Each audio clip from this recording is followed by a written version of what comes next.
Roosevelt got into a big argument over which beach to hit next, and somebody reported that. So that would not be treasonous, in my view. Yeah, and Yeah, I think it was pretty narrow, his use of the word treason. well, Now, not as broad as what you just described. Now, that your description, however, does open our minds to the possibility that some information is being leaked that ought not to be. I agree. Absolutely. Now, in order to be able to have a legitimate and reasonable argument, No power.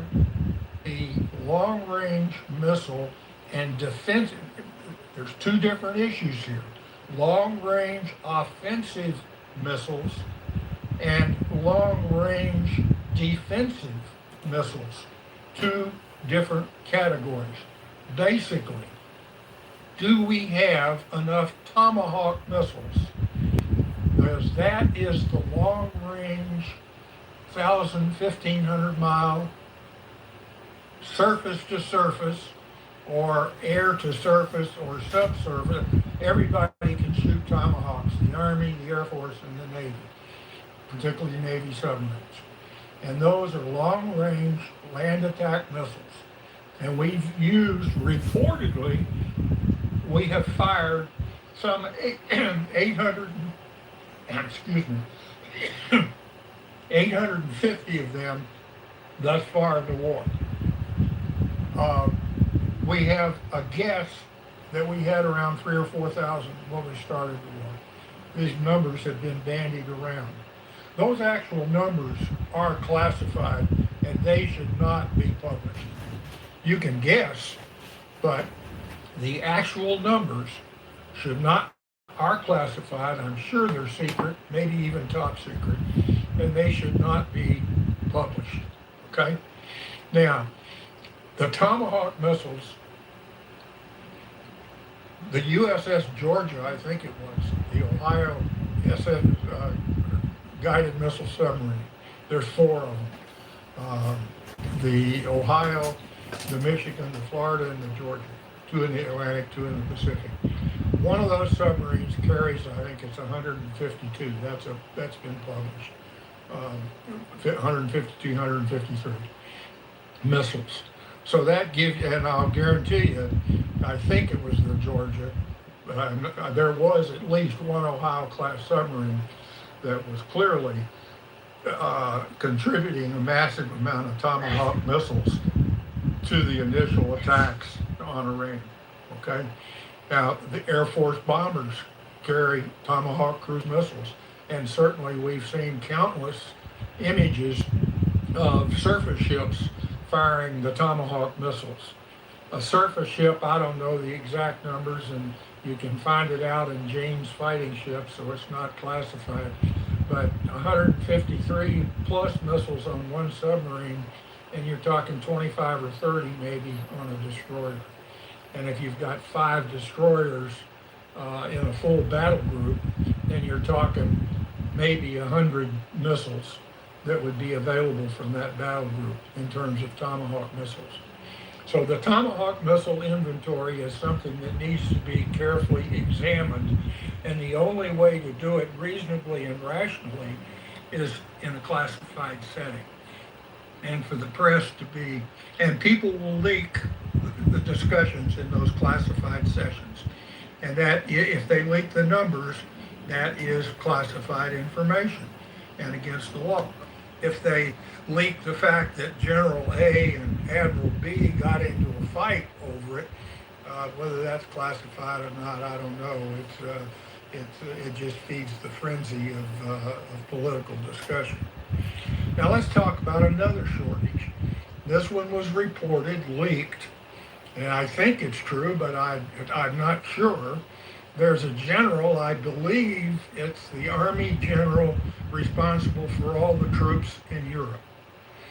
And he has a defense commitment to have long-term protection over of defensive missiles in that theater.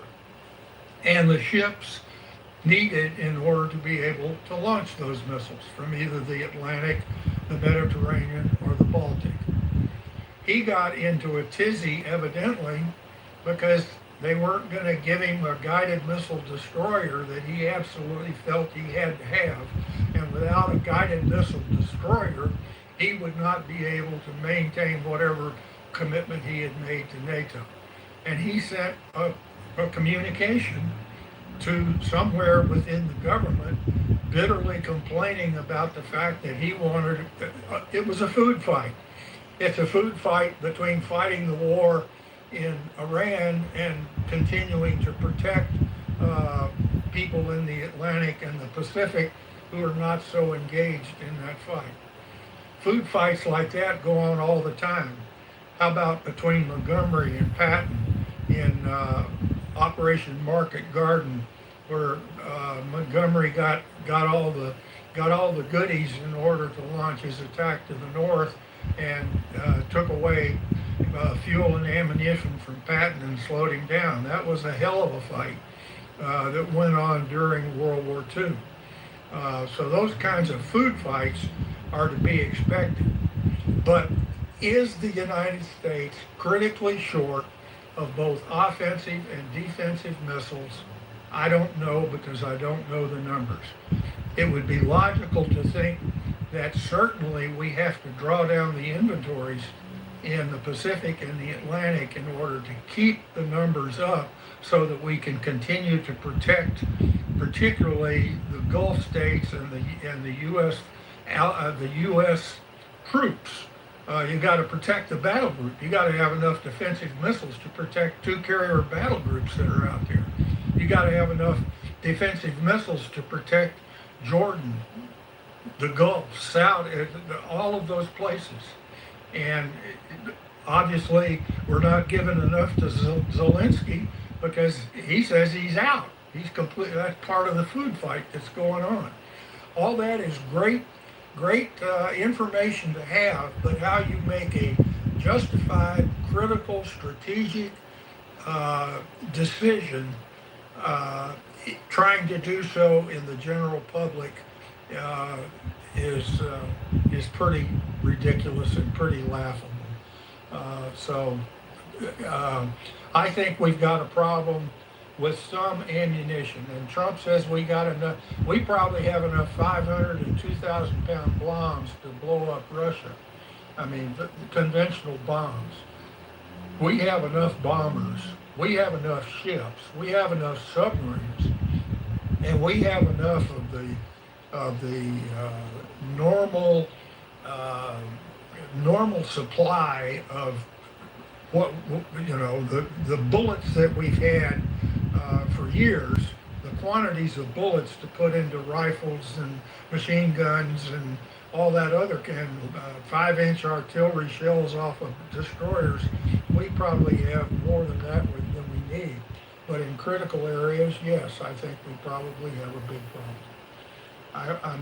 I've talked way too long, but I've tried to give you. Oh, the other thing, the whole nuclear thing, the nuclear argument is completely separate. It has a different force. The space assets to support both Iran and Taiwan and a nuclear deterrence, those are arguments that are entirely different from the conventional discussions that I've been trying to explain to you. I hope I haven't talked too long and bored you to death. For sure we're not bored, and for sure you haven't talked too long, and if you don't mind, I'm going to allow you to stay on the stage in case you have further commentary or people might have a question or two for you. I do want to point out something that neither you or I mentioned, and there has been some public discussion, obviously, on the Hill about all of this.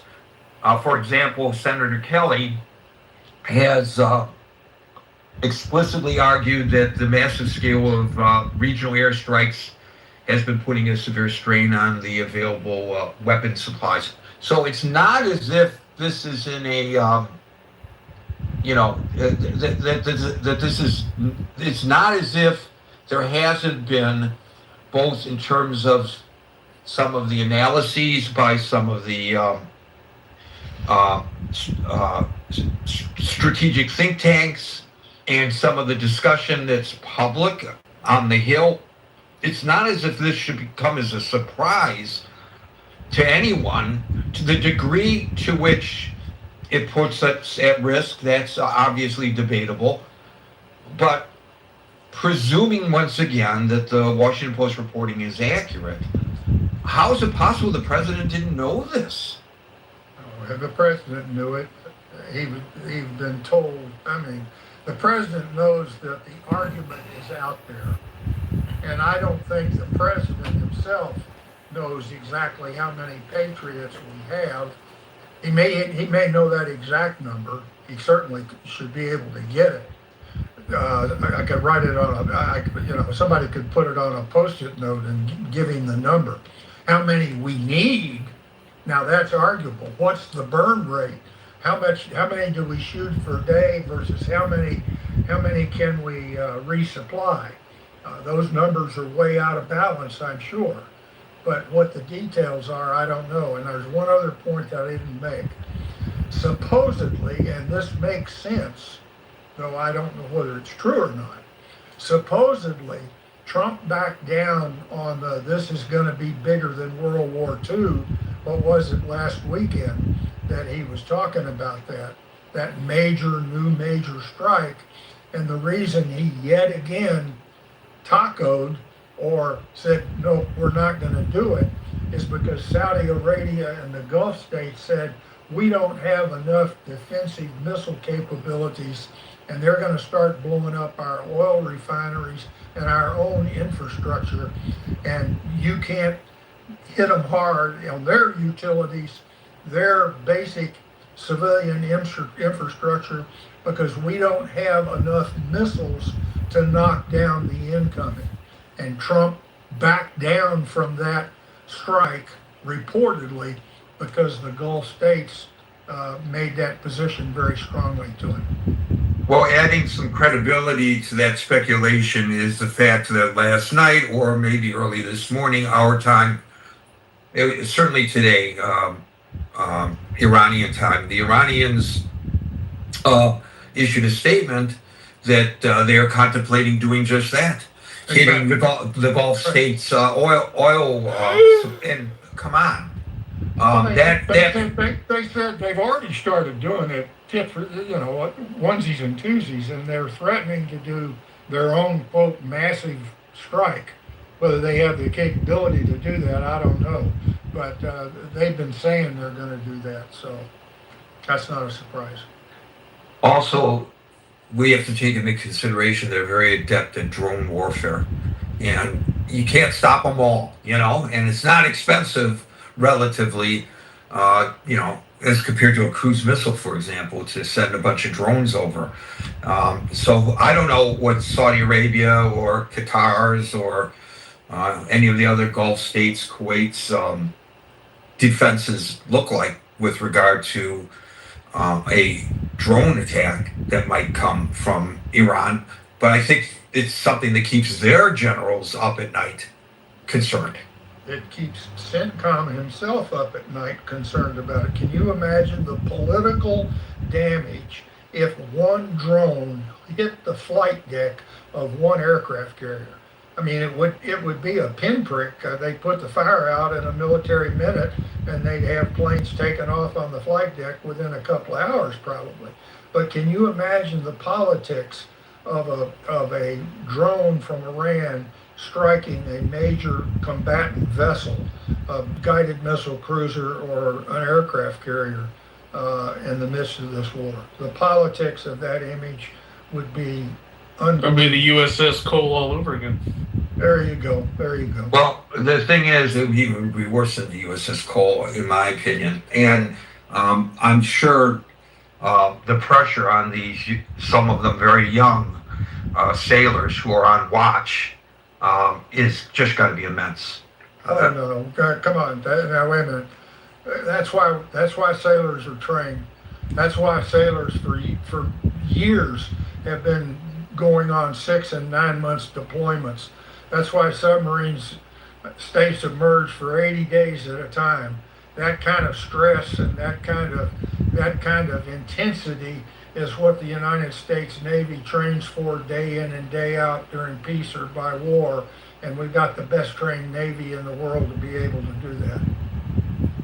I've never understood. Someday I'd love to have an explanation out here, of course, of how they, because you're the expert on this, on how they are able to listen to pings submerged and analyze what they're listening to. That's unbelievable to me. What a talent that must take. Thank you, Anson. We'll now go to Alan, followed by Scott. Hi everyone, thanks.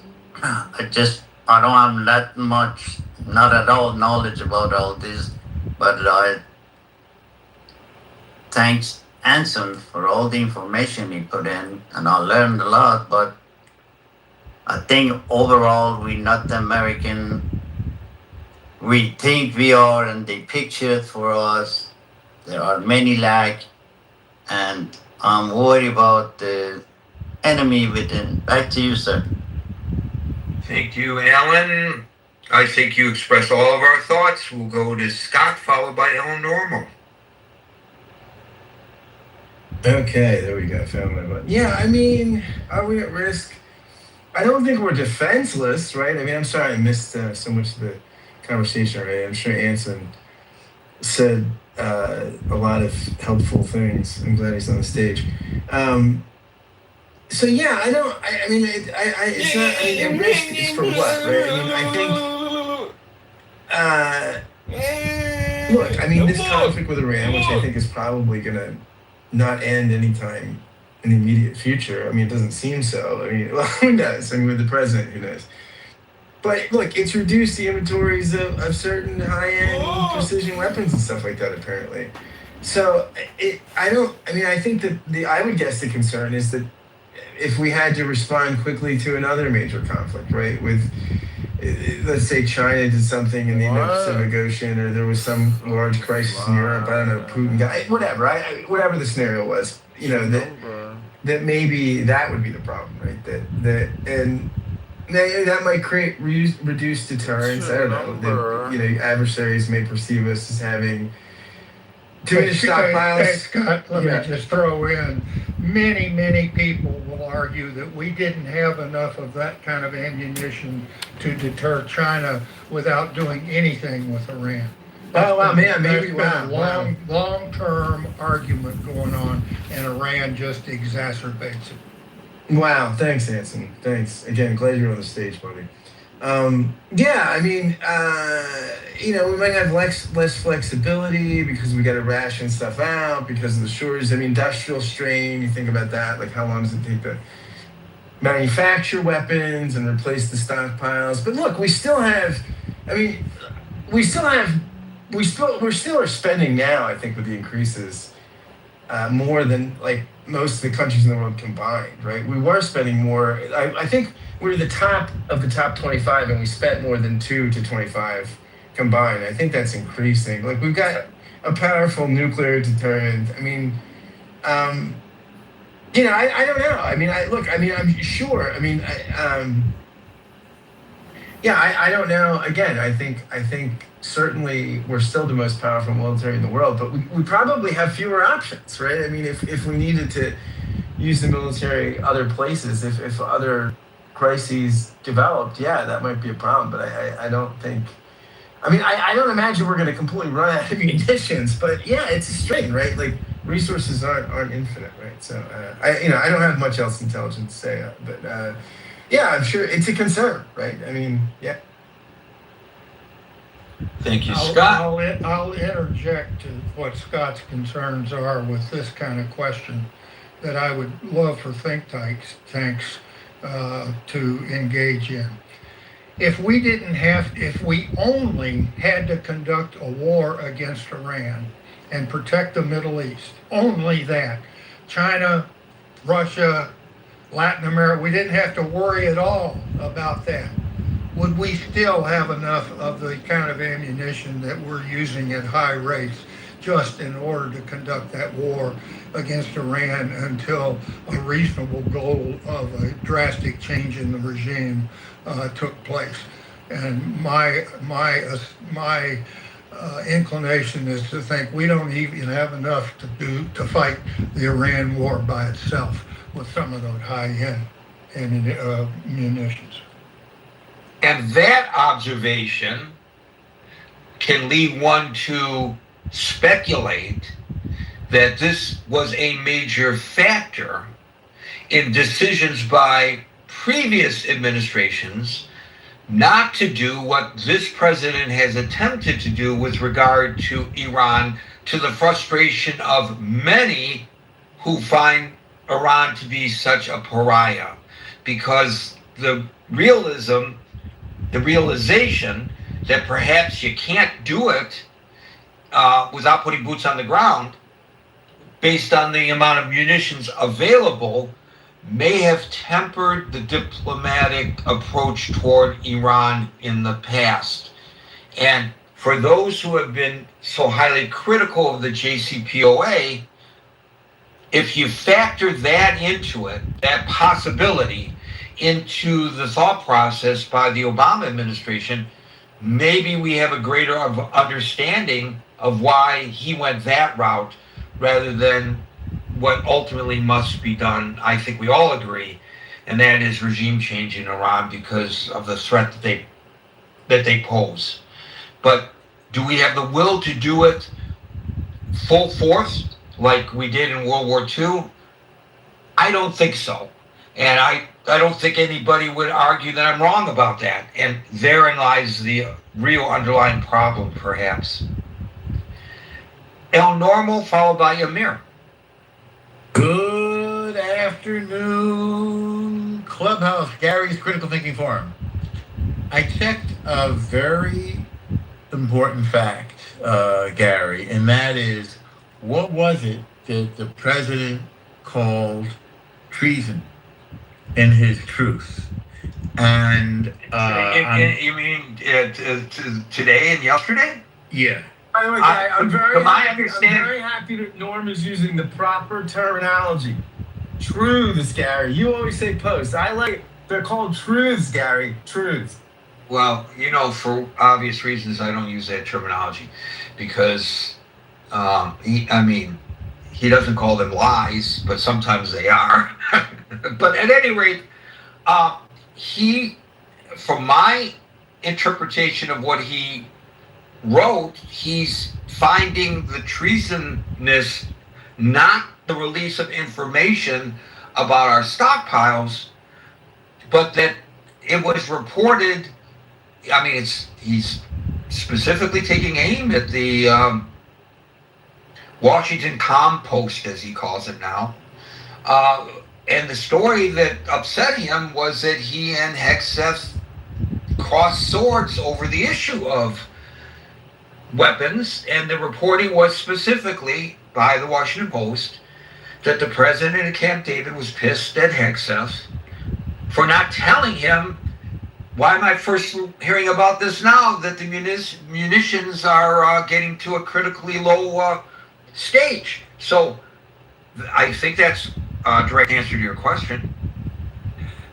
Yeah, and I checked it, and it's incorrect. No offense, Gary.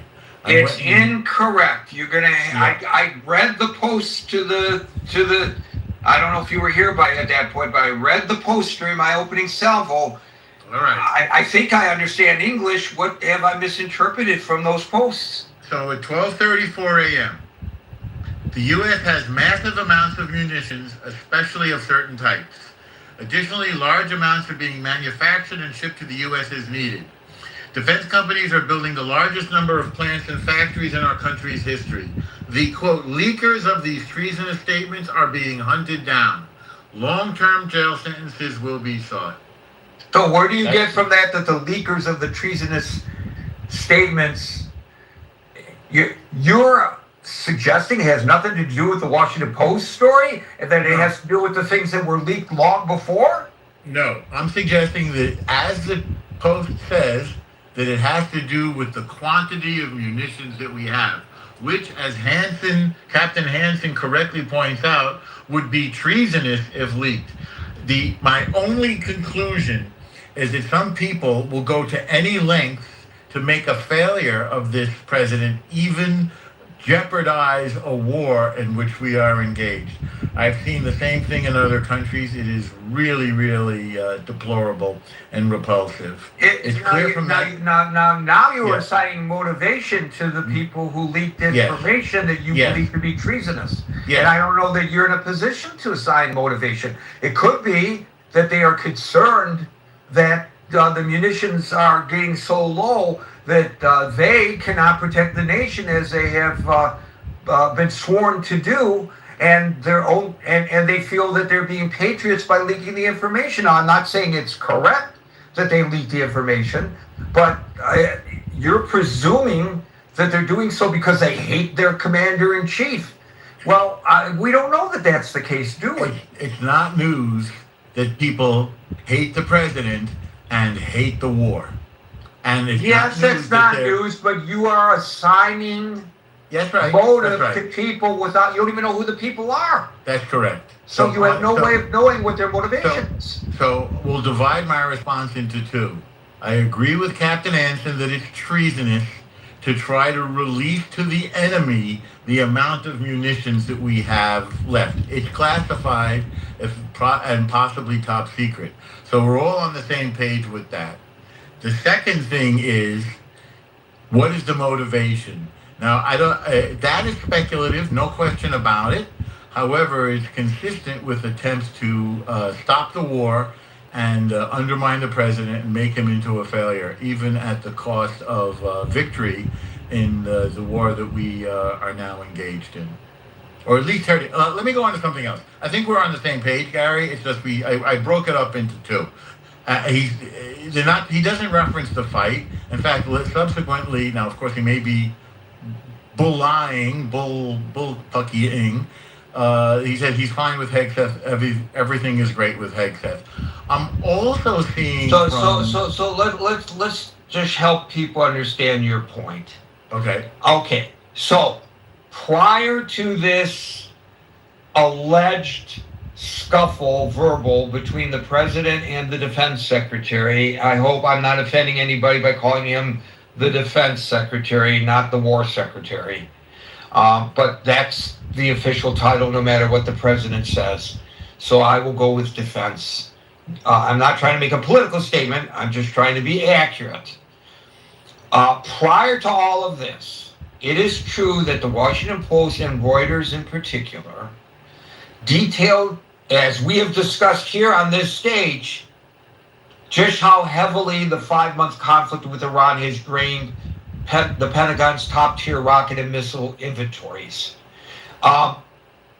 You're suggesting that the president is arguing, and he didn't say that specifically, but okay, maybe he is, that the reporting that the United States has fired, for example, I'm looking up the figures now.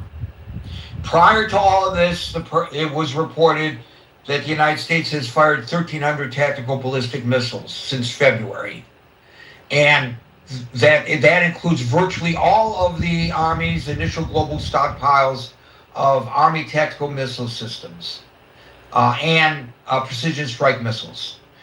As Anson pointed out, it has been previously reported that the Navy has launched more than 850 Tomahawk cruise missiles. And it has previously been reported that the U.S. forces have expended more than 1,000 high-end interceptors, burning through massive chunks of available Patriot and THAAD thermal high-altitude area defense systems in order to protect coalition assets. So let me try to understand your point. You are saying that your interpretation is that the president finds these previous reports treasonous, not the reports themselves, but those who leaked that information to the media to be treasonous. And secondarily, I'm curious, do you agree with the president that this reporting that I just articulated, based on some very quick researching that I just did on the fly, was treasonous? So, if you publicly announce our depletion of missiles, that aids the enemy, and I'm agreeing with Captain Anson that it's treasonous. It is classified and shouldn't be leaked. And I can only see that if patriotism was their point, obviously it should be handled privately so as not to jeopardize our defenses, our military. Okay. Let me Go ahead, James. One quick point. Yeah. I said that leakage of that kind of information is illegal because it is illegally releasing the numbers involved in classified information.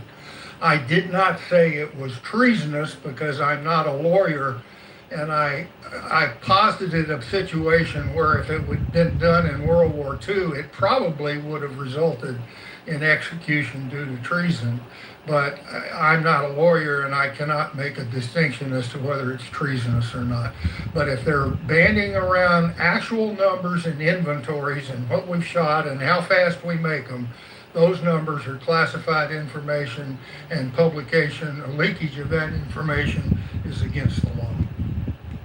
And I also find it interesting. I understand your position, and you may be correct, Norm, but the juxtaposition of his latest Truth Social postings on this matter, following the reporting of his argument that allegedly occurred at Camp David with Hegseth, and not following the release of this information weeks ago, makes me conclude that the Truth Social postings are less about what was leaked, as you suggest, and more about him being embarrassed by the reporting of the Washington Post, or if not embarrassed, pissed off that the Washington Post is reporting something that didn't occur.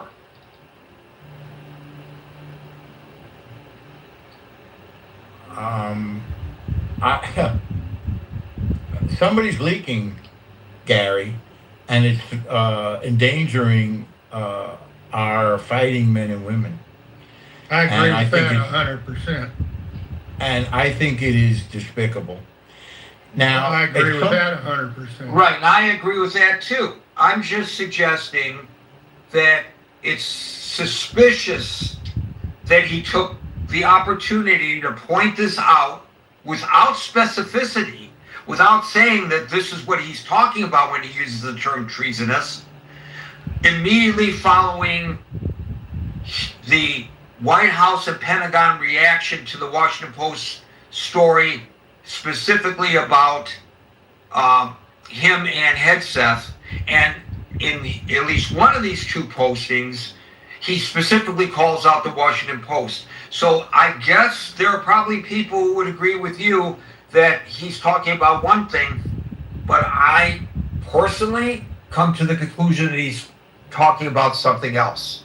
But again, I could be wrong, and when he's questioned in his numerous gaggles, they'll have plenty of opportunity to get clarification on this issue. At minimum, he's referring to both. Now, I don't know who's leaking about an argument at Camp David. That's an interesting question in and of itself. That's like gossip.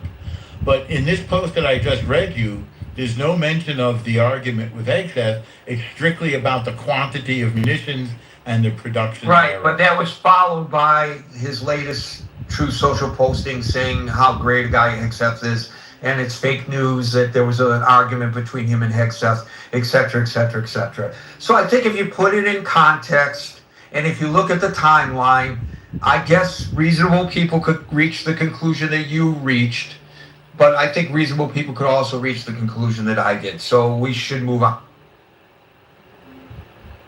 All right. Are you done? But yeah, you wanted to move on. That I mean. Well, no, I thought I was going to let you move on to your next point, but okay. Well, that's very sweet. All I want to say is that this is true in Israel as well, that within the defense establishment in Israel, there are people who really disagree with the way Bibi is prosecuting the war, and they have actually attempted to undermine his prosecution of the various wars that Israel's involved in, from Hezbollah and Hamas to Iran. They're undermining him. And I see a parallel here with forces in Washington that are very negative about the president. They're very negative about the war, and they want to undermine him. And they're just our mainstream media, for whom you and I have worked, do work, from the Times and the Washington Post to, you mentioned a few, I don't know, Axios and Politico. They have it in for the president. They want to make him into a failure, and particularly around this war as we go into the midterm elections in the fall. So I don't think it's a stretch to conclude that leaking it has a political agenda. Oh boy. Once again, you speak to motivations for which we do not have facts. People could conclude it, and you're not the only one who concludes this, of course. The president being the number one who says that the media is out to get him, but on the other hand, he loves the media.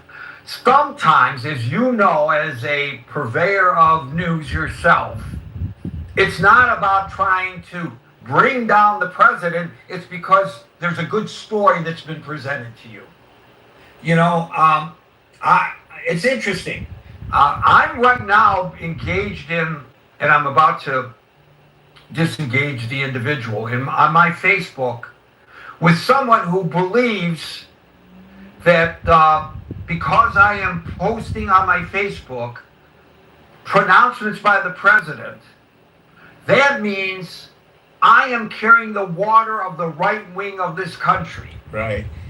Okay, which is bullshit. I'm not reporting these things because I'm out supporting the president. And when I report things that are critical of the president, I'm not reporting them because I'm trying to bring the president down.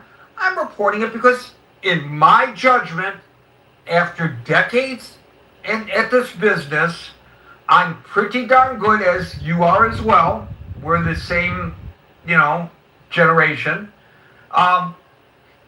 We could spot a good story when we see one. I don't give a damn, frankly, whether a president is a Republican or a Democrat, whether it's Trump or Biden. I look for the story. And, you mentioned Axios in particular. Interesting, given that one of his favorite reporters right now is an Axios reporter who he calls up all the damn time. He just calls them. It's not like the reporter calls the press office and says, I want an interview with the president. All of a sudden, the reporter's phone rings, and there's the president talking to him about these very issues. And he's planting stories, Gary, I'm sure. So if I were the president of the United States and I thought Axios was out to get me, why would I be giving them all these exclusive stories? He gives them exclusive stories left, right, and center.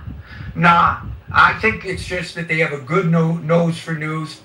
And I think Axios in particular is a pretty good news organization. I don't know where the hell they came from, but all of a sudden they were there and they were on my radar, and I was enjoying reading what they have to report. So I don't think we can necessarily. Are there reporters who have it in for the president and they're looking for a gotcha? Yes, of course. Would they be as hard on a Biden or an Obama? Maybe not. I don't know. But I don't think you can just be dismissive of the story. If the story is inaccurate, that's one thing. If it's accurate, that's another.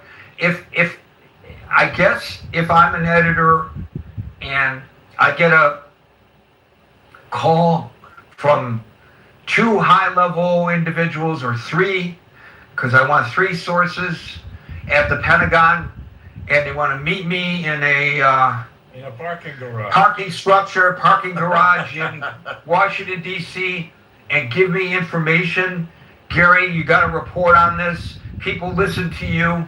The Critical Thinking Forum is the premier place that people go to make up their minds about things, more so than any other outlet in the country. That's why we chose you. And you need to know that we are in danger because of these munitions. And it's our patriotic duty, we believe, to give you this story. All right, I guess I have to make a decision then, not about the legality of publishing it, but whether it's morally and ethically correct to publish it. And I'm sure I would have to have lots of discussions with lots of people before deciding to publish the information. But I guarantee you, if I did publish the information, it wouldn't be, right, I finally got the crap on Trump because I'm out to get Trump. You got to be careful about reaching conclusions, in my opinion, when facts are not in evidence. Fair enough. And believe me, I'm a big fan of Ellsberg, whose leak helped to end the Vietnam War.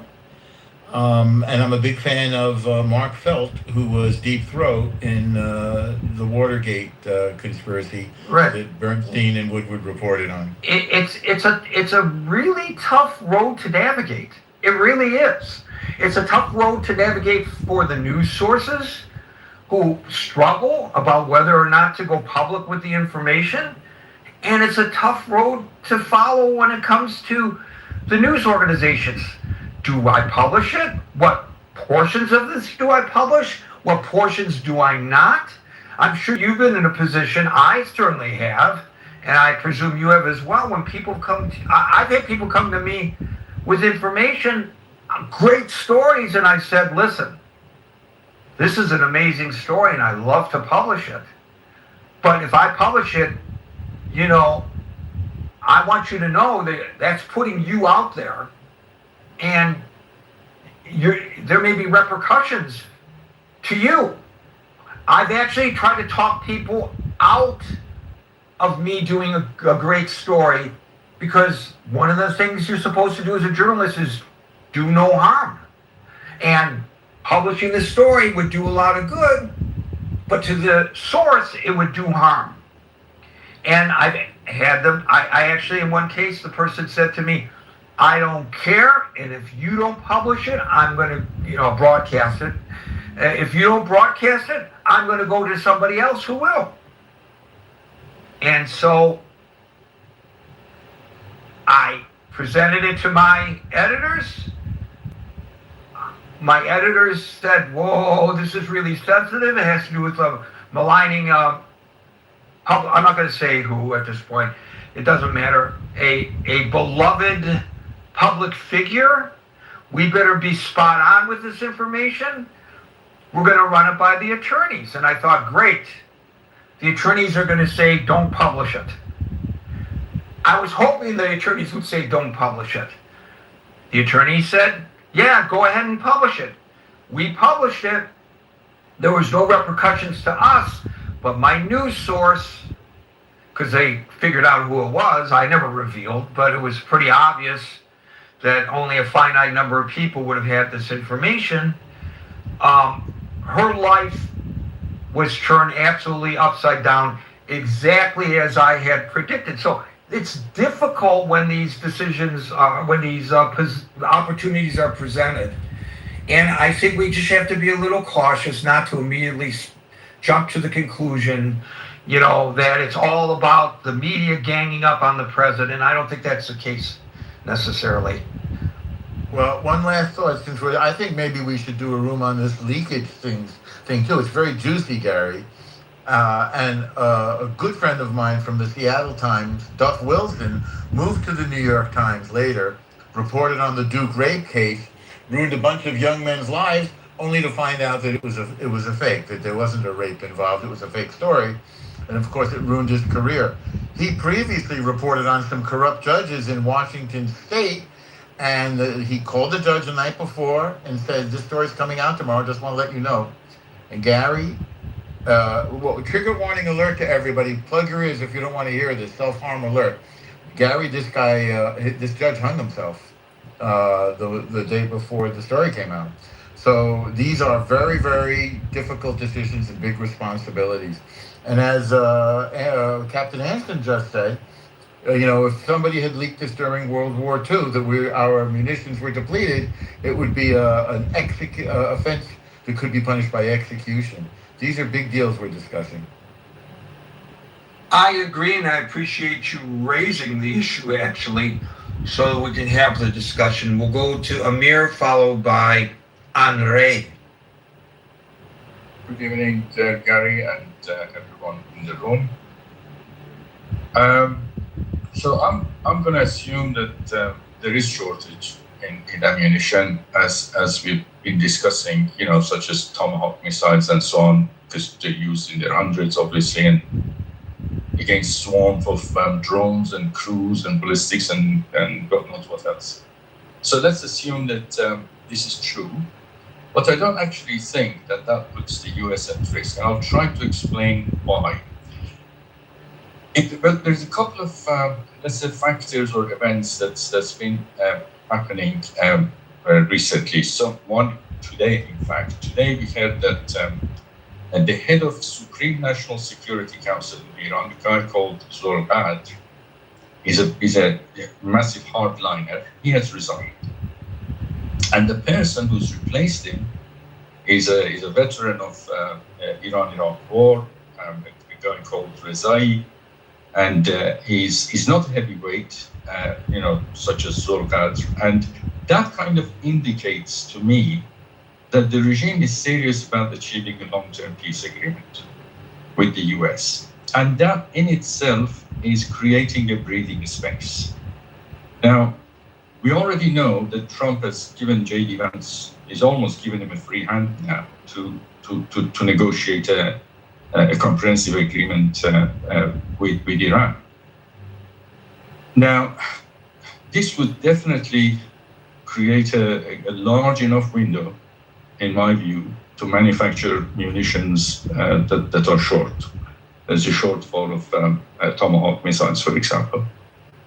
Now, if the US actually, if J.D. Vance manages to achieve the sort of agreement, which includes the nuclear material being extracted from Iran, the enrichment being stopped, and the regime's operations outside Iran is discontinued, if those three very specific things are achieved, then all well is good. It's all well and good, basically. The sanctions can be removed, and the Trump can claim total victory, I think. And I think it would be well deserved too. Now, remember, such a comprehensive agreement cannot possibly be accomplished before the midterm. And this is a very key date that we need to bear in mind for Trump and what could come after the midterm. Now, if you remember, the JCPOA, I think it took years to accomplish, to actually agree with all the details. An agreement that could cover the three items that I mentioned is not likely to finish within a couple of months. That is given. So, what is going to happen? If this is achieved, obviously Trump will claim victory. If it's not achieved, then in this particular time, Trump will have an easy ride between now and then. The oil prices will stabilize, for example. The Strait of Hormuz will be open for the duration, and the ammunitions will be replenished. So those goals are basically, whichever way you look at it, is going to prove to you that US is not at risk, given the trajectory of where we are heading with this. Now, bear with me with this just for a bit longer, because there's other elements in this. The second element is Hamas is already out of the picture. And my guess is that between now and let's say the midterm, Hezbollah will also be contained. I mean, if not completely diminished, basically. It can never be completely disseminated, but it can be, in terms of its capabilities, what is happening between Israel and the Lebanese army, I think that's being diminished, basically, within the few months, let's say. Now, the proxies in Iraq are also being hammered by the Iraqi government with the backing of the US. So put all these together, Gary, and there is either going to be a comprehensive deal, which Trump will declare victory, or the midterm will be over and Trump will come back with a vengeance. And I think those are. I mean, I hope that makes sense, and I've managed to articulate it in the way that it's in my mind, and it's not too convoluted, basically. So those are my thoughts here. Thank you, Amir, and I thought you were very clear in your presentation. I think I owe it. I want to go back just a second, very briefly, and owe it to the audience to explain a little something about information that makes it into the public domain and whether it's classified or not before we hear it. Because oftentimes it's not. For example, I quoted earlier reporting by several highly respected think tanks. Well, they use open source data and then they publish general estimates of military readiness. So the specific internal metrics are not part of that equation. If specific internal metrics are leaked to the press, those would be protected under national security laws. So the exact, granular figures that would tell us how many specific weapons have been fired in combat, that precise count that I referred to earlier, what did I say, 1,300 ballistic missiles and 850 Tomahawks? I think that's what I said. Along with the remaining numbers left in active military stockpiles. Those exact logs are under strict operational security, as both Norm and Anson accurately pointed out, so that our adversaries do not know when we're approaching some kind of a weapons bottleneck. But public estimates are another thing. So I mentioned the Center for Strategic and International Studies specifically. They had long ago published unclassified baseline estimates regarding the stockpiles. They are obviously not internal.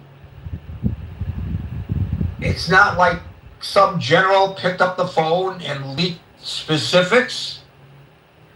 They are external projections. Where do they get this from? Well, it's public record, our defense budget allocations.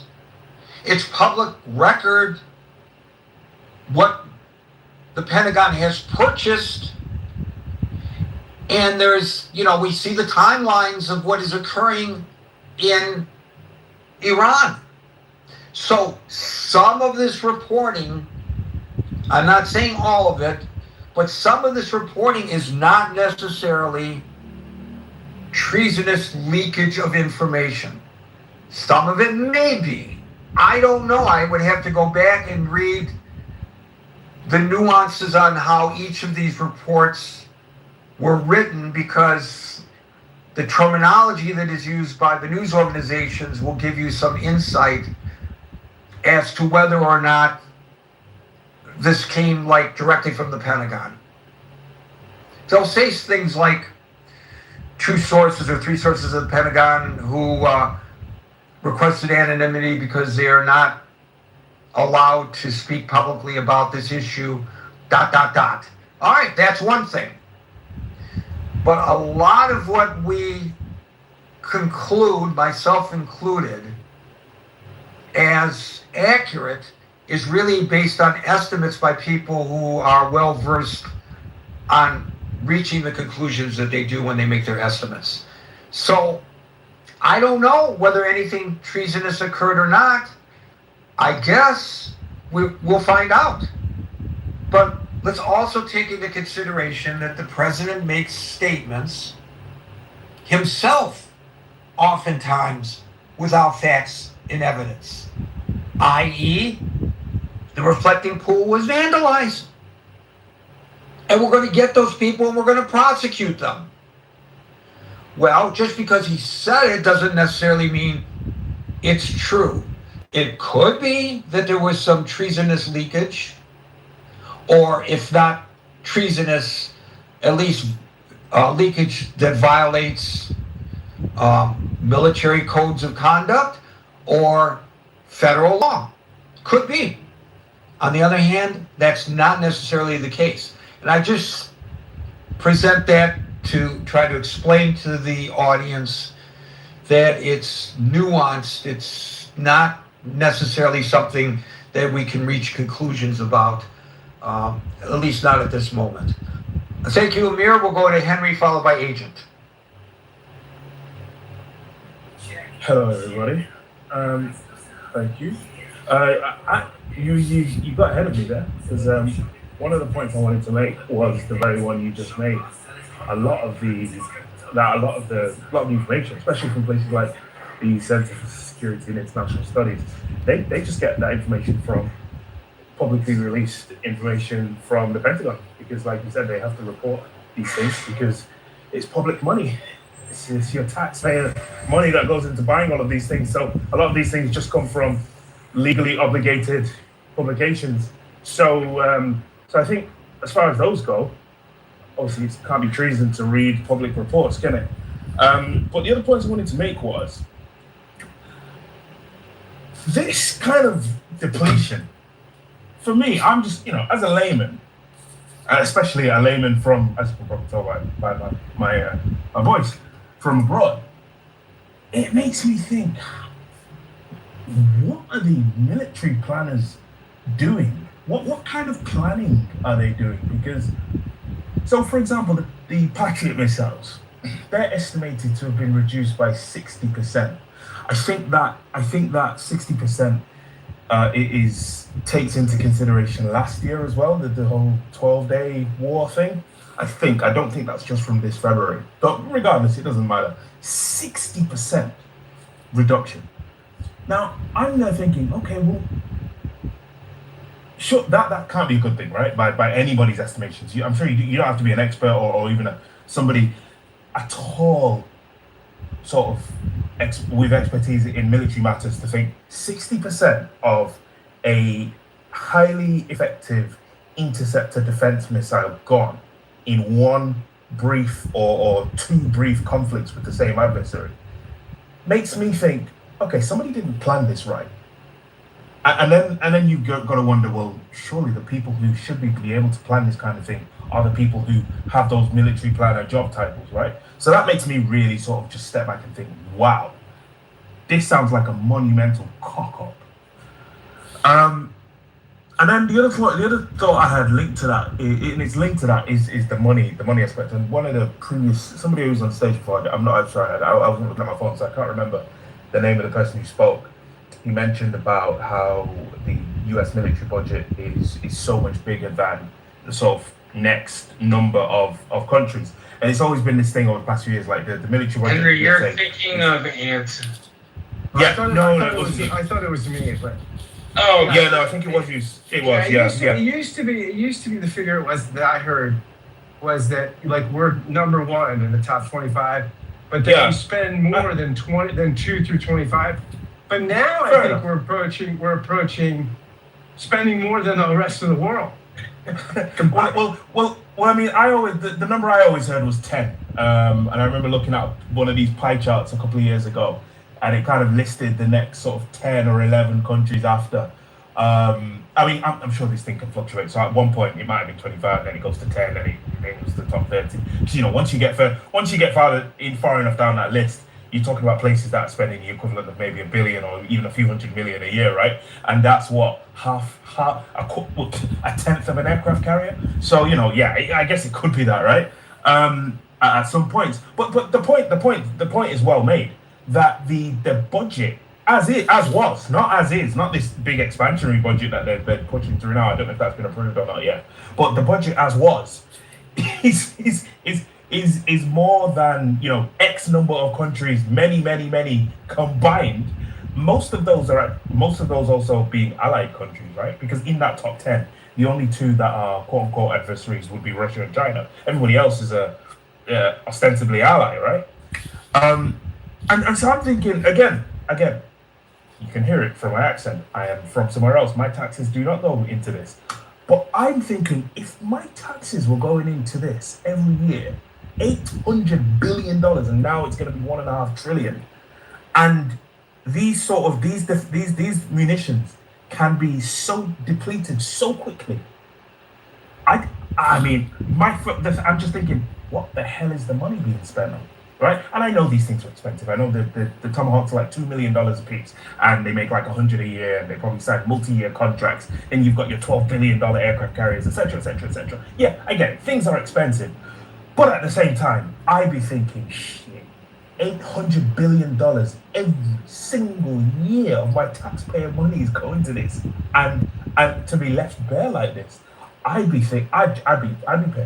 I'd be pissed. I mean, there's not really So much to do off about the top of whatever initial number, you have to take about $250 billion, and that's the VA budget. So if it's $880 billion, then it's really $250 billion off the top of that, gets you at like 500 or 600, and the 500 or 600 go for paying for force structure, salaries, research and development, rearm refit, for a U.S. fleet of 386 surface vessels.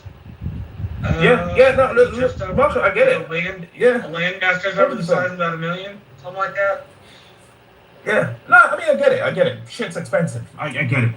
I'm just thinking sort of from a purely sort of layman taxpayer's perspective. I just wonder how many other people have that sort of first initial gut reactions, like, how is this possible? But obviously I get it. You know, the numbers are right now. I forgot to ask you a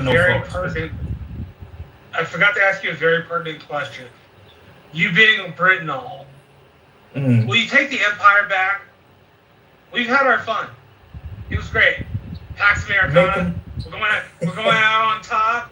You know, why don't the British just, you know, Churchill gave it to us. Why can't we just give it back? Make America Great Britain again. I mean, it could be. You might have a point there, right? But I guess the last thing I wanted to say was, it's more of a question, and it's back to what Anson was saying before. And again, it's to do with the sort of, again, it's linked to the money thing. And Anson, you were mentioning before that, like, a peer-to-peer, America, basically, from what I understood from what you were saying, and correct me if I'm wrong, you're basically saying that America couldn't fight a peer-to-peer war based on their current resources. And peer-to-peer, I guess that would be one of China or Russia, right? And then but then Russia spend, I can't remember, the last I checked, it was like, I know since Ukraine it's changed because Russia's economy has essentially almost become a war economy. But even before Ukraine, I think Russia was spending, I think it was like $100 and something billion equivalent on their military every year. And China, I guess, is probably a lot more, but even still, you know, it's probably like 300 billion or whatever. Probably, I think it was like half of what the USA's was. So why could, you know, in your estimation, why could America not fight a peer-to-peer, or not do and I'm sort of trying to answer my question instinctively first, and tell me if my answer's wrong. And if my answer's wrong, tell me what the right answer is. My initial answer is, I'm thinking, well, you know, you've got 700 bases around the world, maybe just do stretch. If you didn't have those bases, etc., maybe you could do it. If that's the answer, then great. If that's not the answer, please tell me what the answer is. But my question is, why is it that if America's spending $800 billion a year, every year on its military, and again, you know, let's account for what Marshall said, taking out for the veterans budget. But, you know, America's spending so much more than the quote unquote peers. Why is it that they wouldn't be able to fight a peer-to-peer war? So, right, the person who made that point is not here any longer. Oh, is he gone? Okay, that's all right. No sweat. Thank you, Henry. We'll go to agent followed by righty. I got it. I got to my mic here. Thank you for having me, Gary. I think I've made a similar point on maybe in the past week or so that in a lot of ways, the whole purpose of the U.S., one of the main things is war and empire. I think they do it better than anybody, and they exercise the ability to go to war, more than anyone. I think it's still the case. The U.S. spends more on military than the rest of the world combined, and you're talking about 5% of the world population. For sure, a lot of the money is spent inefficiently, but I would presume that that's the case in most countries. I think this whole thing of depleted stockpiles could be true, but my gut, naive sense of it is, if it's an issue, it's something that can easily be worked around. There's many, many ways to blow things up. To the point about to your point, With what industrial? to your point, it could be that the stockpiles are not as depleted as is being reported, but there are those who have interests in seeing the industrial military complex even expand further, who may be sounding an alarm in order to ingratiate themselves with somebody. I don't know if that's the case. I'm not alleging it, but I that's possible too. Yeah, I think that's a pretty good instinct around it. When Trump came into office, I think the first time he was like, remember he would use I think he used the term about two different things. He said the cupboards were bare, like Obama left us, with nothing, both about weapons and then later about PPE when even though it's 3 whole years after Obama left office, it was like, the cupboards were bare and they just left us with a binder of a plan for the pandemic rather than actual readiness. And it's like, bro, you had 3 years in office prior to figure that out. But anyway, it's not really worth debating facts with someone like Trump. He's a con artist.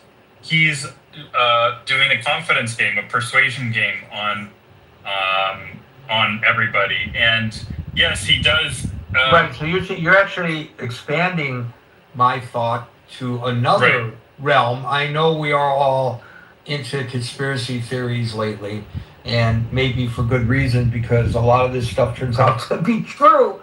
But maybe the president's behind these leaks. Maybe maybe the government is purposely sending out misinformation.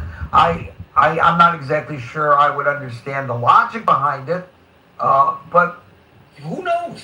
I don't know. I mean, this is a president who, as a private citizen, would call into radio talk shows to talk about, to pretend he was somebody else and talk about how great Donald Trump is. So, who knows what's going on? He would call up the magazine, the tabloids, to make sure and talk about his extramarital affairs and things like that to make sure that they would write about them. Right, because he likes being. I've known people in my business. I've known a lot of people in my business. I knew a politician who once said to me, "I don't care what they write about me as long as they print my name, spell my name right." Because it kept his name out in front of the voters. Because it was all about recognition, not about the content of the article. So who knows? Exactly. He's been telling us who he is for over 40, 50 years here, Gary. So it's like, you got to believe him at some point. And you got to think, it's not like he's playing a different game now than he ever did. Right, but I have So to with the- admonish you and me the way I admonished Norm with this caveat. We don't know what we're talking about. Yeah, that's fair. But I think the whole point of the cupboards were bare. It's always why does he say that? He's not someone to ever reveal weakness without a real purpose. So the purpose always was, I need Congress to sign off on, trillions of dollars or at least hundreds of billions in whatever I want them to fund next. So I'll strategically reveal weakness and say that it's their fault if they then don't do what I want, right? So I have to think that's the game that's being played. I think this whole, exactly, should never trust any leaks out of the White House. I mean, your first instinct should be that the president himself, ordered the leak. Well, I remember when then Vice President Cheney was scheduled to be on the 3 or 4 Sunday morning television talk shows on the circuit, and in the Sunday New York Times, the story was leaked, and I can't even remember what the story was, but the story was published, and it quoted an unnamed high administration source.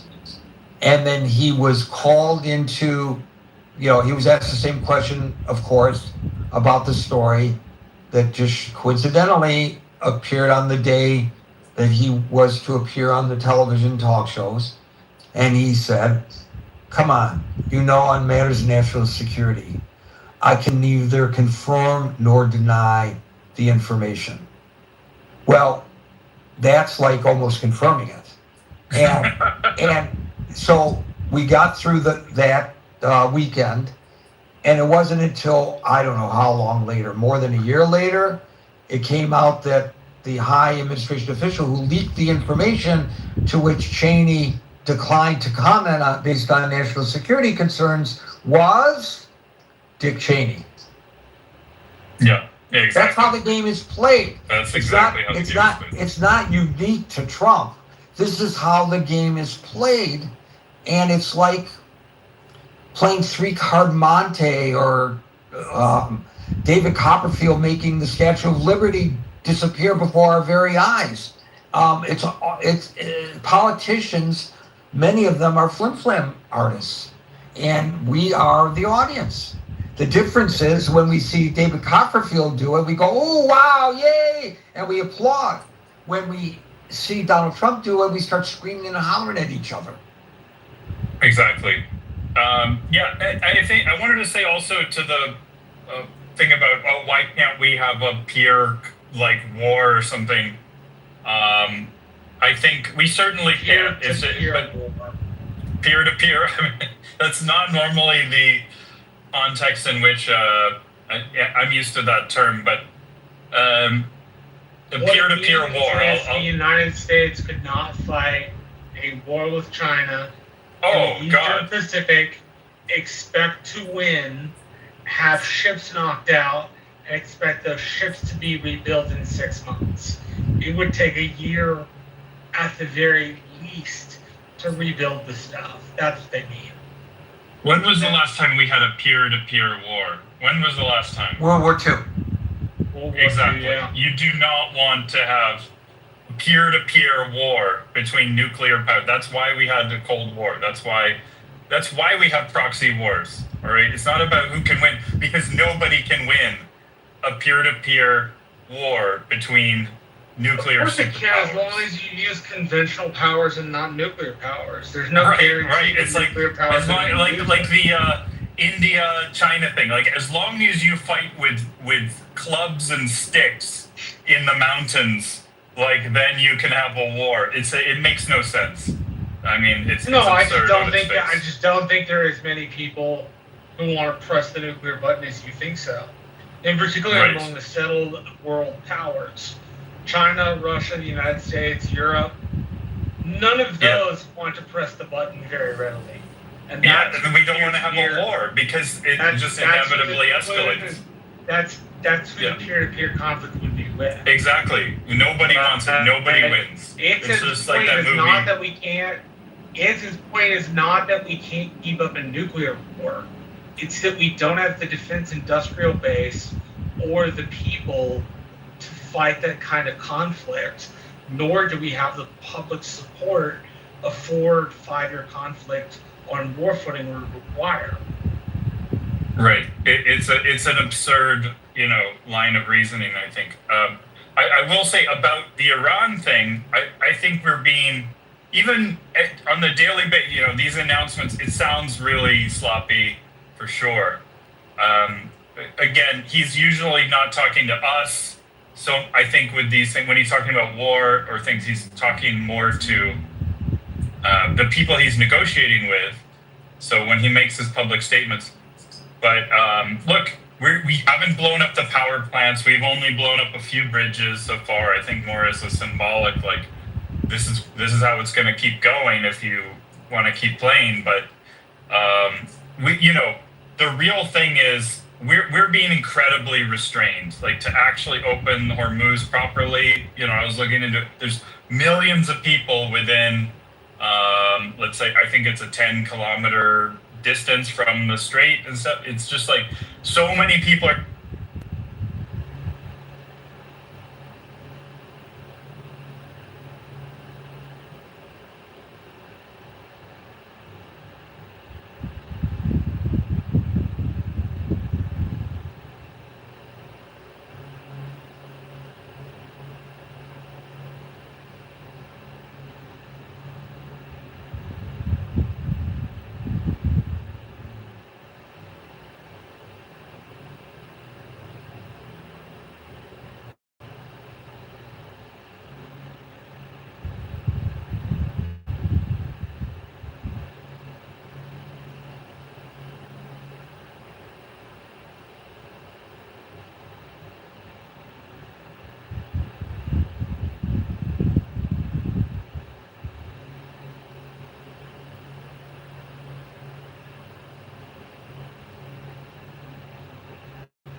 the standard that we had before, yes. But in our minds, the average person mind who never even been on a military base before, they would think shortage and like, oh, we're gonna run out of ammunition anytime soon, you know, which is not true. But if open source intelligence is saying this, and you know that the president of the United States got into a fight with the defense secretary over this very issue, why would you think we have enough munitions? Because they're trying to make aware of, well, they're trying to create awareness or bring along the people, inform the people about their, like, even with, I think you're talking about what happened when Trump was in office.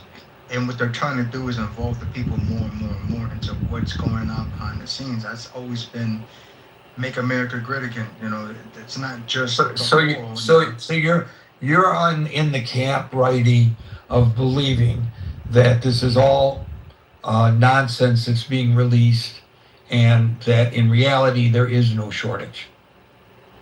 Yeah, I think that there is not as much as there was before, specifically. But I don't think it's. When was before? Before Trump? Well, let's go back to the last war. Like, as compared to when we were mass producing it in-house, there's a shortage to there, yes, but to the amount of quantity. But once we started trying to make treaties with, you know, other nuclear powers, I mean, other things came into fact than just nuclear missiles. It was other factors. Oh, you got to take away, you got to decommission these amount of tanks. You got to have this, you know. So because we were the ones bringing it to the table, we had to also, you know, be a part of it. We couldn't just demand it without them saying what they wanted from us also too, to even it out a little bit. You don't believe that this war in Iran is quickly depleting certain munitions? No. I think that we haven't even, like, we did do stuff, we did use, but we haven't been the majority in that war that has been doing most of the damage. It's always been Israel. No, that's not true. That's actually not true. No, it's not true. It's actually been the United States more so than Israel. It's not our fight, bro. It's not our Well, fight. that you can make that argument if you want, but that's not the discussion of the room. The discussion of the room is, are the munitions being depleted? And you may be right that they're not, but for sure the United States has depleted far more munitions than has Israel. Okay, Isaiah, followed by Smurf. So, somewhat of what the guy was speaking about earlier, righty, I would say that readily available, as in they can be shipped off and immediately used, they're already calibrated or can be recalibrated. Those munitions, I would say, are probably, that's, I would say, is a shortage. Readily available munitions, as in things that can just be launched, you don't have to prepare them. But as for the stockpile itself, that's where I'm a lot more skeptical on, because if that would be the case, I would assume the signs would be way too glaring for anyone to hide. It doesn't matter who puts in the effort. I think that would be way too obvious to anyone, and there would be a lot more signs to point to that. But I think readily available munitions, as in they can be used immediately and there's not really much need to be done besides calibration, I think that is in shortage. And that does put the United States, I guess, at a slower response time if something else does happen. But I don't believe we are running out of ammo, and if everyone bumps rush America, we're going to be cooked. I don't think that's what's going on. There'd be way too many signs to show that's happening.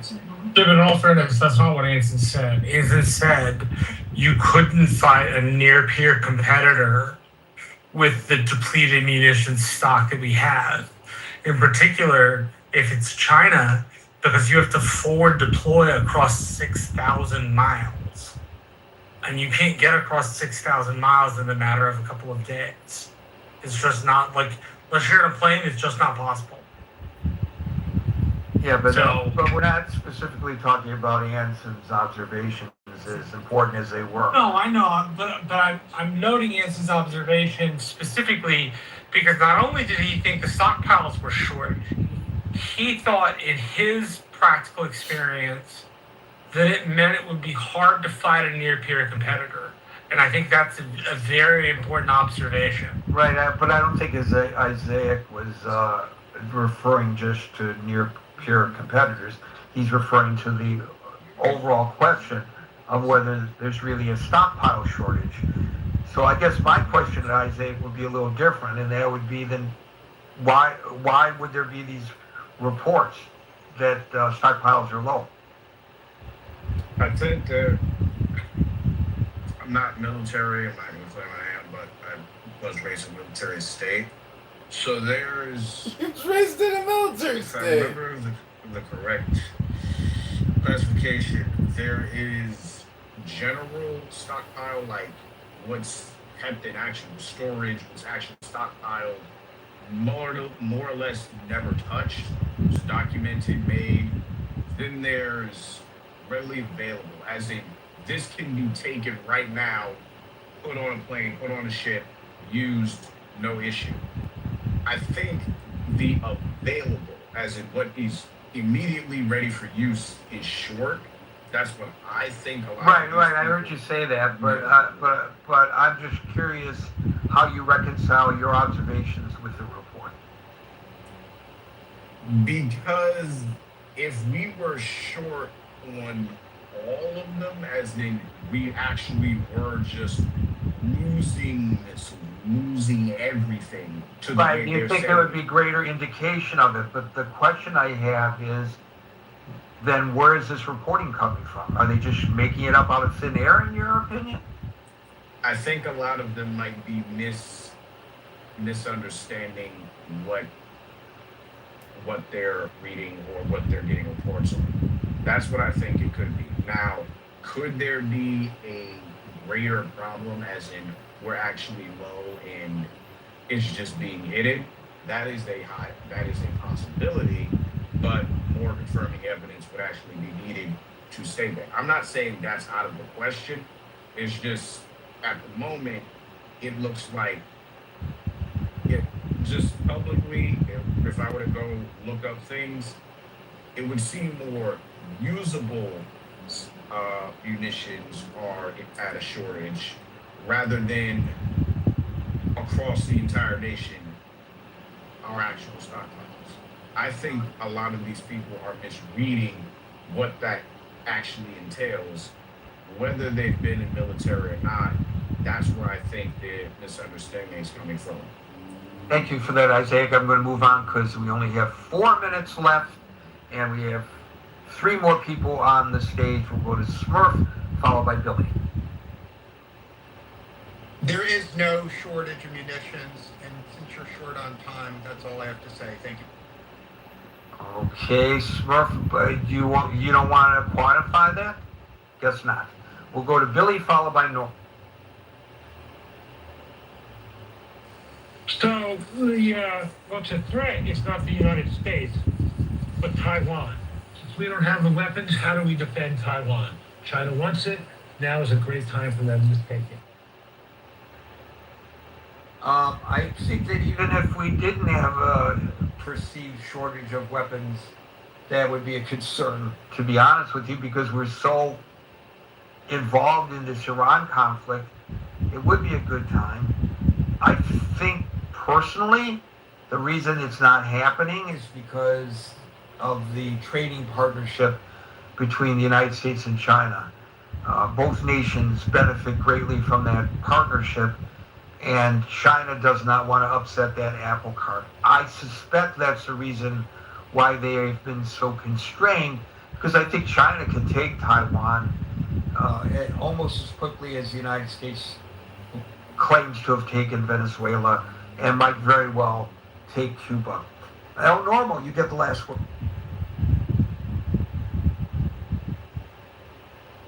Thanks, Gary. Thanks. I didn't raise my hand to come up again, but I feel grateful for the invitation, and I'll give you a couple of words. And those are that I agree with you regarding Taiwan, that it is in China's interest to keep the peace there.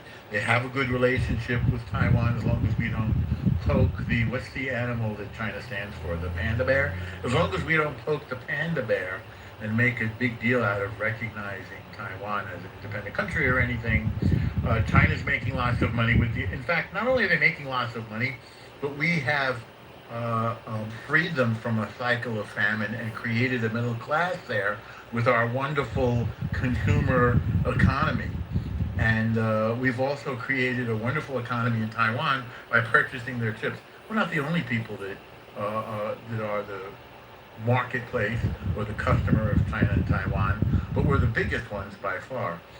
So I think this is this Iranian revolutionary, this Islamic genocide core war is a demonstration to China that we're willing to use our munitions. They're not there to save. We're going to upgrade them. And I think we're showing the world that we're willing to defend the freedoms that we prize so greatly. Thank you, Norm. Folks, we're here Monday through Friday at 5 o'clock New York time, so until 5 o'clock New York time tomorrow. Next edition of the Critical Thinking Forum. Everybody be safe, be well, and peace out.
Tao Te Ching can be translated as the Book of the Imminence of the Way, or the Book of the Way and of how it manifests itself in the world, or simply the Book of the Way. Since it is already well known by its Chinese title, I have let that stand. About Lao Tzu, its author, there's practically nothing to be said. He may have been an older contemporary of Confucius, 551 to 479 BCE, and may have held the position of archive keeper in one of the petty kingdoms of the time. But all the information that has come down to us is highly suspect.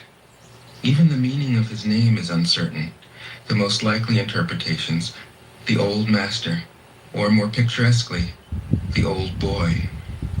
Like an Iroquois woodsman, he left no traces. All he left us is his book, the classic manual on the art of living, written in a style of gem-like lucidity, radiant with humor and grace, and large-heartedness and deep wisdom, one of the wonders of the world. People usually think of Lao Tzu as a hermit, a dropout from society, dwelling serenely in some mountain hut, unvisited except perhaps by the occasional traveler arriving from a 60s joke to ask, what is the meaning of life? But it's clear from his teachings that he deeply cared about society, if society means the welfare of one's fellow human beings. His book is, among other things, a treatise on the art of government, whether of a country or of a child. The misperception may arise from his insistence on wei wu wei, literally, doing, not doing, which has been seen as passivity. Nothing could be further from the truth. A good athlete can enter a state of body awareness in which the right stroke or the right movement happens by itself, effortlessly, without any interference of the conscious will. This is a paradigm for non-action, the purest and most effective form of action. The game plays the game. The poem writes the poem. We can't tell the dancer from the dance. Less and less do you need to force things until finally you arrive at non-action. When nothing is done, nothing is left undone. Nothing is done because the doer has wholeheartedly vanished into the deed. The fuel has been completely transformed into flame. This nothing is in fact everything. It happens when we trust the intelligence of the universe in the same way that an athlete or a dancer trusts the superior intelligence of the body. Hence Lao Tzu's emphasis on softness. Softness means the opposite of rigidity and is synonymous with suppleness, adaptability, endurance. Anyone who has seen a Tai Chi or Aikido master doing not doing will know how powerful this softness is. Lao Tzu's central figure is a man or woman whose life is in perfect harmony with the way things are. This is not an idea, it is a reality. I have seen it. The master has mastered nature, not in the sense of conquering it, but of becoming it. In surrendering to the Tao, in giving up all concepts, judgments, and desires, her mind has grown naturally compassionate. She finds, deep in her own experience, the central truths of the art of living, which are paradoxical only on the surface, that the more truly solitary we are, the more compassionate we can be. The more we let go of what we love, the more present our love becomes. The clearer our insight into what is beyond good and evil, the more we can embody the good. Until finally she is able to say, in all humility, I am the Tao, the truth, the life. The teaching of the Tao Te Ching is moral in the deepest sense, unencumbered by any concept of sin. The master doesn't see evil as a force to resist, but simply as an opaqueness, a state of self-absorption, which is in disharmony with the universal process, so that, as with a dirty window, the light can't shine through. This freedom from moral categories allows him his great compassion for the wicked and the selfish. Thus, the master is available to all people and doesn't reject anyone. He is ready to use all situations and doesn't waste anything. This is called embodying the light. What is a good man but a bad man's teacher? What is a bad man but a good man's job? If you don't understand this, you will get lost, however intelligent you are. It is the great secret. The listener will notice that in the many passages where Lao Tzu describes the master, I've used the pronoun she at least as often as he. The Chinese language doesn't make this kind of distinction. In English, we have to choose. But since we are all potentially the master, since the master is essentially us, I felt it would be untrue to present a male archetype, as other versions have ironically done. Ironically, because of all the great world religions, the teaching of Lao Tzu is by far the most female.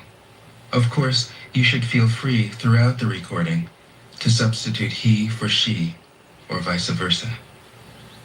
As to method, I worked from Paul Karas's literal version, which provides English equivalents, often very quaint ones, alongside each of the Chinese ideograms. I also consulted dozens of translations into English, German, and French. But the most essential preparation for my work was a 14 years long course of Zen training, which brought me face to face with Lao Tzu and his true disciples and heirs, the early Chinese Zen masters. With great poetry, the freest translation is sometimes the most faithful. We must try its effect as an English poem, Dr. Johnson said. That is the way to judge of the merit of a translation. I have often been fairly literal, or as literal as one can be with such a subtle, kaleidoscopic book as the Tao Te Ching. But I have also paraphrased, expanded, contracted, interpreted, worked with the text, played with it, until it became embodied in a language that felt genuine to me.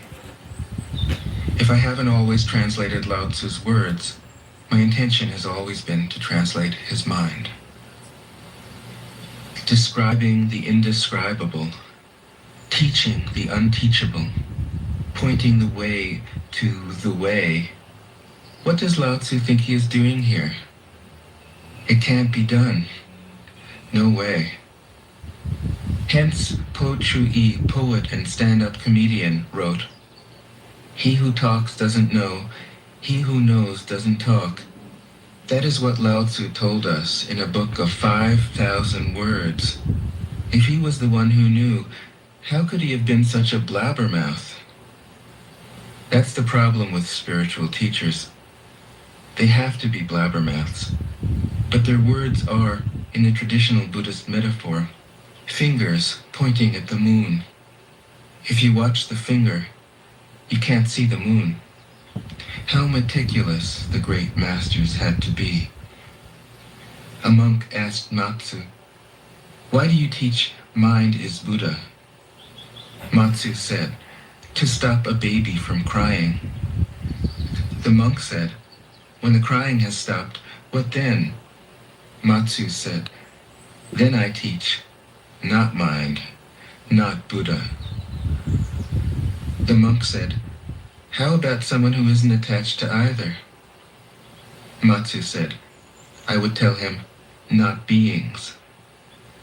The monk said, "And what if you met a man unattached to all things? What would you tell him?" Matsu said, "I would just let him experience the great Tao." In fact, the truth is right before our eyes, right under our noses. So simple that every child understands it. And yet, as Bankei said, the farther you enter into it, the deeper it is. Where is the way to the way? What a question. Still, for complicated minds, drastic measures are needed. Lao Tzu's book was written as a response, out of grandmotherly kindness. According to the oldest biography, Lao Tzu lived for a long time in the country of Chu, but seeing its decline, he departed. When he reached the frontier, the guard said, "Since you are going away, sir, could you write a book to teach me the art of living?" Thereupon, Lao Tzu wrote his book about the Tao and departed. This is legend, but it is an accurate description of the way in which true teaching happens. He who knows doesn't talk, but words are no hindrance for him. He uses them as he would use gardening tools. When someone asks, he answers.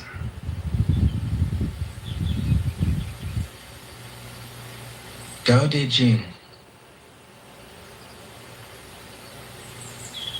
1. The Tao that can be told is not the eternal Tao. The name that can be named is not the eternal name. The unnameable is the eternally real.